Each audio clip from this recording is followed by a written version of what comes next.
Today I'm going to start painting a cardinal. If you need information about how to start a painting, how to choose a picture, and how to get the paper attached to the backing and all that good stuff, I do have a couple videos on that earlier in my blog. Today I thought I would be a little experimental, and I encourage you in all your paintings to try something new in each and every painting you do. And it doesn't have to be something huge. It could be a new brush, or it could be a new combination of using wet and dry or wet and wet techniques. And what I thought would be fun today is to paint this whole thing red and then go back over the background around the bird with another color. I'm going to use a naphthol red. It's a really gorgeous, rich red. I think it's by M. Graham. And I'll look that up and provide that information in the blog post as well. Exactly what red I use, but I love this red. It's very rich and delicious. And it spreads beautifully. It's fun to paint with. So I am getting my palette ready, and I know my palette's a mess, but I like to have all these colors, and I go back and use them all the time because you can mix them and make grays, and I hate to waste any little bit of paint. Okay, so that's ready. I want to have my red ready to drop in as soon as the painting's ready for me to do that. But the next thing that I want to do is get the painting moist everywhere except in the spots where I want to retain the white. And there's some pretty white here in the feathers where the sun is hitting the bird, which I love pictures with beautiful light. I love starting with a good picture that already has beautiful light in it, because that's half the battle. Or maybe even 70% of the battle, especially if you're more a realistic painter.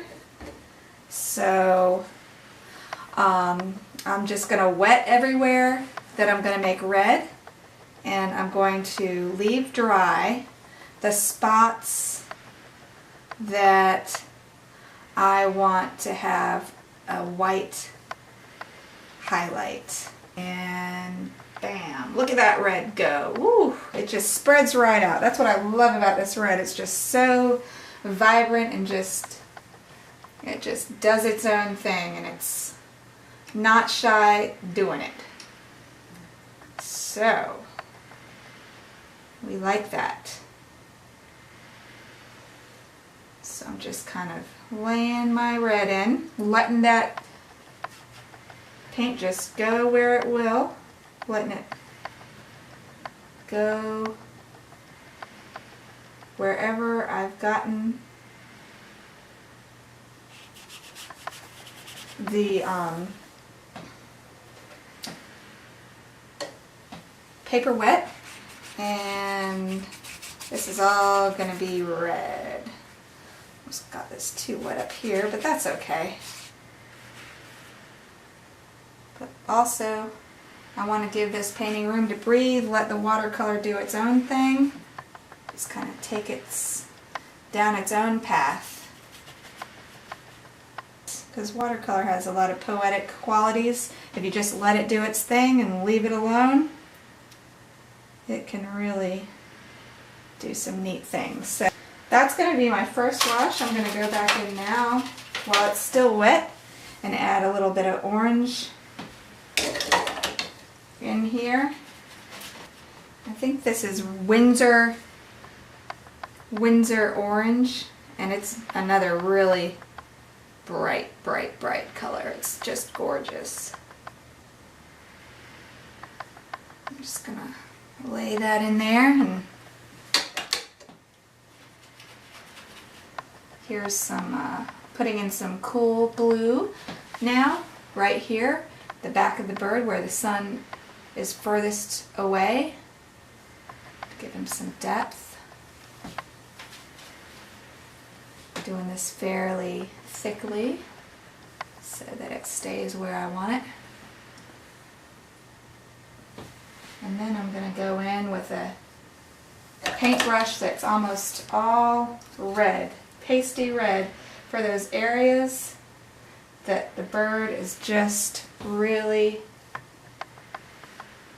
really red. The more you can get done in this first layer, this first wash, the more free it's going to feel, the less overworked it's going to feel. So try to get as much accomplished in this first wet layer when you're working this way anyway. Try to get as much accomplished as you can, because all these colors will run together and make it look real fresh. Maybe I should even try to get some of this black in his face. I think I can get away with it. I just need really thick black paint that's less watery than what I'm already putting into it, because if you go in with a brush that's wetter than your layer, you're gonna get cauliflowering, which sometimes is good, but sometimes you don't want that. So you just kind of have to decide what effect you're going for. And this is gonna have a nice soft effect, I think. I think it's dry enough, hopefully. Sometimes it's hard to get it judged just perfectly, but I'm just going for it. What the heck? Because if it pulls off correctly, it'll look much better if I did a little wet and wet than